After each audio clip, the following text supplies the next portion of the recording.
की जो energy imports हैं ये उसके ऊपर नजर है। देखें, आज आपने जो जंग है ना वो अपने बॉर्डर के अंदर नहीं करनी, जंग आपने बाहर करनी है, बिकॉज ये बड़े प्लेयर हैं।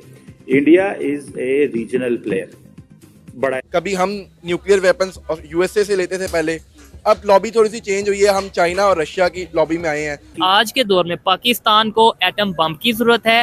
Indian security agencies intercepted a Pakistan-bound ship from China at Mumbai's Nhava Sheva port.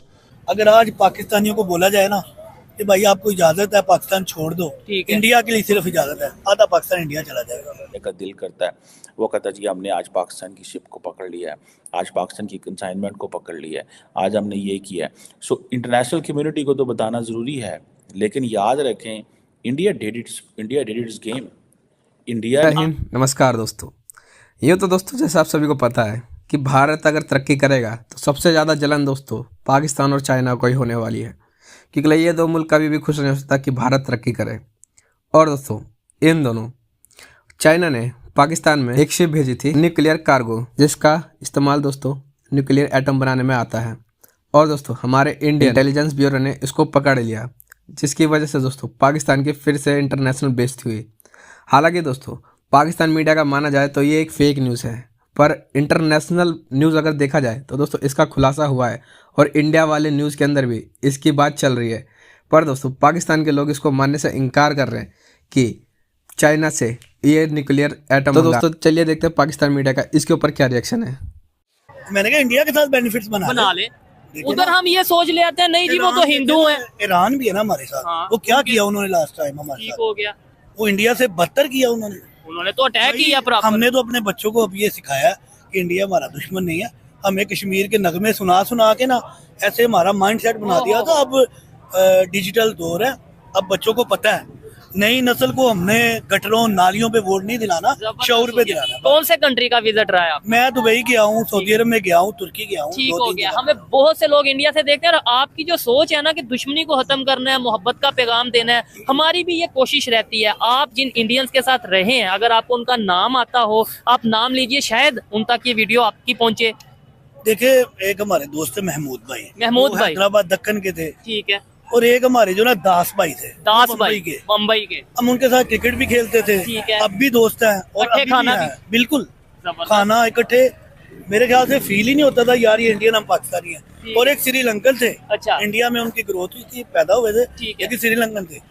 आज भी ना वो पाकिस्तानियों से मोहब्बत करते हैं। मैं इस चीज को हल्फन कहता हूँ कि मैं जितने इंडियन से मिला हूँ, जितने बांग्लादेश के लोगों से मिला हूँ, जितने नेपाल के लोगों से मिला हूँ, उन्होंने यही बोला कि भाई हम नफरतों से तंग आ चुके हैं। की थोड़ी सी ना बांग्लादेशियों की ना थोड़ी सी केमिस्ट्री और है, ठीक है। जो बांग्लादेशी है ना वो बेसिकली जो है ना इंडियन से जरा मुख्तलिफ है, जज्बाती है। क्या अच्छा वो भी जज्बाती है, हमारी तरह जज्बाती है, लेकिन ठीक है वहाँ पे थोड़ा सा एक उनका ना डिफरेंस है पाकिस्तानियों से। मुझे वो बहुत मेहनती है, इसमें कोई शक नहीं है। वो बहुत मेहनती भाई, आप इनकी बात से एग्री करेंगे। उन्होंने बोला कि मैंने अपने बच्चों को ये सिखाना छोड़ दिया है कि इंडिया दुश्मन है, अपने बच्चों को ये सिखा रहा हूँ इंडिया दोस्त है। आपने यही बोला? हाँ जी यही बोला। ठीक है, ये बात अच्छी है, हमें सिखाना चाहिए। ये चीज हमें स्कूल कॉलेज यूनिवर्सिटी में बतानी चाहिए, ये चीज हमें मीडिया में बतानी चाहिए। आज पाकिस्तान में ये सिचुएशन है कि भाई इंडिया का कोई नाम ले गया ना तो ये कहेंगे ये इंडिया का नाम ले रहा है, ये इंडिया का एजेंट लग रहा है, इंडिया की तारीफ कर रहा है, ये कुछ ना कुछ इसमें गड़बड़ है। मैं यहाँ पे ना एक चीज कंप्लीट करूंगा। देखिए आपने ये जो प्रेजेंटेशन किया ना, ये वहाँ पे रहने वाले लोगों की प्रेजेंटेशन की है, ठीक है, लेकिन वहाँ की ब्यूरोक्रेसी, वहाँ के जो गवर्नमेंट लेवल के आपके डिपार्टमेंट्स हैं वो आपके साथ क्या कर रहे हैं, देखिए आप उनको भी पहले पॉइंट आउट करें ना। ठीक है, आप कर रहे हैं एग्जाम्पल देखे ना कि आपके अभी रावी के अंदर जो पानी है डिपार्टमेंट्स हैं, जो ये तो वो डिपार्टमेंट डील कर रहे हैं ना। ठीक हो गया, वो पानी रोक दिया उन्होंने। अच्छा, आम बंदे का क्या रोल है उसमें? आम बंदा तो देखो हर मुल्क का जो बंदा है वो मेहनत करने के लिए ये भी गए, मेहनत करने के लिए वो भी गए, ठीक है। इनको उन्होंने बिजनेस एक्सचेंज कर लिया, उन्होंने कर लिया, रिलेशन अच्छे हुए दोनों के। आप जा रहे हैं ट्रिप करने जा रहे हैं, एंजॉय कर रहे हैं, ठीक है, आप लोगों को व्लॉग्स चाहिए, आप लोगों ने अपनी सोच को चेंज किया है, एक्सचेंज कर रहे हैं, लेकिन देखें जो तो वही सोच हम यहाँ पे लाना चाहते हैं ना। सुने जी, मैं एग्री करता हूँ कि मैं चेंज कर ली, ठीक है, लेकिन देखें हमारा कोई प्राइम मिनिस्टर, हमारा कोई वजीर कि एक ट्रेड शिप जो था वो चाइना से कराची आ रहा था, पाकिस्तान कराची में, लेकिन इंडियन इंटेलिजेंस ने उसको रोक लिया और उसे बॉम्बे ले गई। और बाद में पता चला कि उसमें जो है न्यूक्लियर टेक्नोलॉजी मौजूद है, जो चाइना पाकिस्तान को भेज रहा था, लेकिन इंडिया की इंटेलिजेंस एजेंसी ने उसको रोक लिया और उसको बम्बई के बंदरगाह पर ले गई। कहा जा रहा है कि अगर ये न्यूक्लियर टेक्नोलॉजी पाकिस्तान पहुंच जाती है तो उससे पाकिस्तान की जौहरी ताकत में मजीद इजाफा होता, पाकिस्तान के मिसाइल प्रोग्राम जो है मजीद अपग्रेड हो जाते। और ये वो टेक्नोलॉजी थी जो आलमी सतह पर बैन है, लेकिन फिर भी चाइना इसको पाकिस्तान भिजवा रहा था। क्या कहना चाहेंगे आप इस खबर पर? देखिए, मुझे तो ये लगता है कि टोटली फेक न्यूज़ है और इस टोटली एक प्रोपेगेंडा खेला जा रहा है इंटरनेशनल। जैसे कि हम पहले भी जानते हैं, चाइना पाकिस्तान फ्रेंडशिप को ख़राब करना जा रहा है और इंडिया को ये चीज़ बड़ी इफेक्ट हो रही है। तो ये एक लॉबी बनने जा रही है, तो उसको अफेक्ट करने के लिए चीज़ है। आई थिंक हमारी इंटेलिजेंस सोर्सेज इतनी इफेक्टिव हैं कि अगर कोई इस तरह की चीज़ होती तो इंडिया के काना खान भी खबर नहीं होनी थी।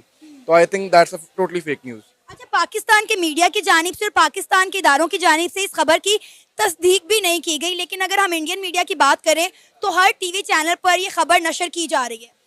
आई थिंक ये पहले भी हो चुका है, उनकी पहले भी कोई खबरें इतनी ऑथेंटिक नहीं होती। अगर मैं न्यूट्रल होकर बात करूं तो इस तरह की कोई चीज़ का कोई सर पैर नहीं बनता।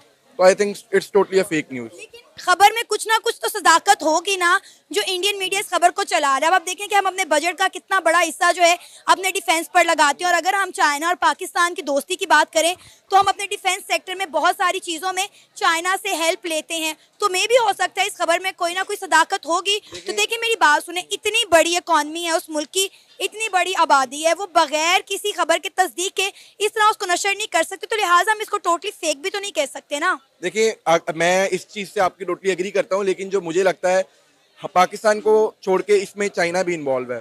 तो चाइना की जितनी बड़ी इकॉनमी है वो इंडिया से भी बड़ी इकॉनमी है, तो वो अपना नाम नहीं खराब होने देते। तो आई थिंक दैट्स वाई अगर इस तरह की चीज़ होती तो चाइना एक बहुत बड़ी पावर है और वो इस चीज़ को अंडरग्राउंड रखता। लेकिन अगर ऐसा है भी तो एक बहुत गलत चीज़ है, क्योंकि जब बंदरगाह से कोई चीज़ आ रही होती है तो टोटल राइट्स होते हैं आपके पास सी नेशन पार करने के। तो अगर वो ये इस तरह का हुआ है तो ये बड़ी राइट्स की वायलेशन हुई है और इस चीज़ की हमें मजम्मत करनी चाहिए। बहुत गलत हुआ है अगर हुआ है तो, लेकिन आई डोंट थिंक सो ऐसा कुछ हुआ है। अच्छा, वैसे पाकिस्तान के जो इस वक्त मौशी हालात हैं, आपको लगता है कि पाकिस्तान जो है कोई न्यूक्लियर टेक्नोलॉजी है चाइना से सूरत हाल में मंगवाएगा? देखिए, इस खित्ते के हालात तो कभी भी ठीक नहीं रहे। ये 70 साल से चलता हुआ आ रहा है। कभी हम न्यूक्लियर वेपन्स यूएसए से लेते थे पहले, अब लॉबी थोड़ी सी चेंज हुई है, हम चाइना और रशिया की लॉबी में आए हैं, तो अब हमारा थोड़ा सा रुझान चाइना की तरफ से हुआ है। तो ये रिसोर्स सच हो सकती है। अब मेरा इतना इल्म नहीं है कि ये रिसोर्सेज बात सच है कि नहीं है, लेकिन according to facts and fact ये हो सकती है खबर, क्योंकि पाकिस्तान इंडिया के दरमियान टसल लगी रहती है। कभी वो छेड़छाड़ करते हैं, कभी हम छेड़छाड़ करते हैं, तो इस तरह की चीज़ें चलती रहती हैं। लेकिन अब आप ये देखें ना कि अगर ऐसा है भी तो हमारे मुल्क को थोड़ा सोचना चाहिए कि न्यूक्लियर टेक्नोलॉजी पर पैसे लगाने की बजाय थोड़ा इस मुल्क के ऊपर पैसा लगाएं। इस मुल्क के हालात देखें, आप कहां से कहां पहुंच गए हैं। देखिए, अगर इंडिया इतनी बड़ी खबर चला रहा है तो बगैर तस्दीक के मेरा नहीं ख्याल कि खबर चल सकती है, और एक नहीं तकरीबन हर मीडिया पर, इंडियन मीडिया पर ये खबर चल रही है। तो अब देखें ना कि हमारे मुल्क के हालात देखिए, मैं हमेशा ये बात कहती हूँ कि हमें डिफेंस पर पैसे लगाने की बजाय अपने मुल्क की सलाह पर पैसा खर्च करना चाहिए। अब आप इंडिया को देखें कि इंडिया भी अपने डिफेंस पर पैसा लगाता है, लेकिन आप उसकी आवाम के हालात देख लें कि उनकी आवाम जो है वो कितना ग्रो कर चुकी है आईटी में, साइंस में, टेक्नोलॉजी में। आप उनको देखें। आई थिंक ये आपकी बात बिल्कुल ठीक है, लेकिन इसमें कुछ फैक्ट्स मैं समझता हूँ कि आप अगर इसको, मैं इस ओपिनियन से आपके एग्री नहीं करता। इसकी रीज़न ये है कि पाकिस्तान इंडिया से बहुत छोटा है, इंडिया बहुत बड़ा मुल्क है। और जहाँ तक आपकी बात ये है कि पैसा लगाना अपने न्यूक्लियर रिसोर्सेज पे, तो जिस खित्ते में हम बिलोंग करते हैं, हमारा खित्ता बहुत ऐसा है। हमें यहाँ से इंडिया से थ्रेट है तो पीछे से हमें अफगानिस्तान से थ्रेट है। चाइना से हमारी फ्रेंडशिप है, लेकिन ये भी इतना कोई पॉजिटिव इम्पैक्ट नहीं है। हमारी ये चीज़ खिलाफ भी जा सकती है, क्योंकि चाइना अगर हमारी हेल्प कर रहा है तो वो उतना ही हमारा यूज़ भी कर रहा है। आप सी पैक उठा के देख लें, हमारे मुल्क को बहुत फ़ायदा है, लेकिन हम इसे छोटी सेंस पे देख रहे हैं। इससे जितना चाइना फ़ायदा उठा रहा है ये हमें नहीं पता। तो ये इसकी रीज़न है मेरे ख्याल से। अब ये देखें ना कि हमने खुद साख्ता ये दुश्मनियां पाल रखी हैं। आपने नाम लिया अफगानिस्तान का, आपने नाम लिया इंडिया का, लेकिन अब ये देखें ना कि आपको नहीं लगता कि हमें ये दुश्मनियां जो है वो दोस्ती में कन्वर्ट करनी चाहिए? एग्जैक्टली इस खित्ते का हल यही है। पहले हमें अंग्रेज़ों ने लड़ाया और दो कौमी नज़रिया के तहत हम पैदा हुए।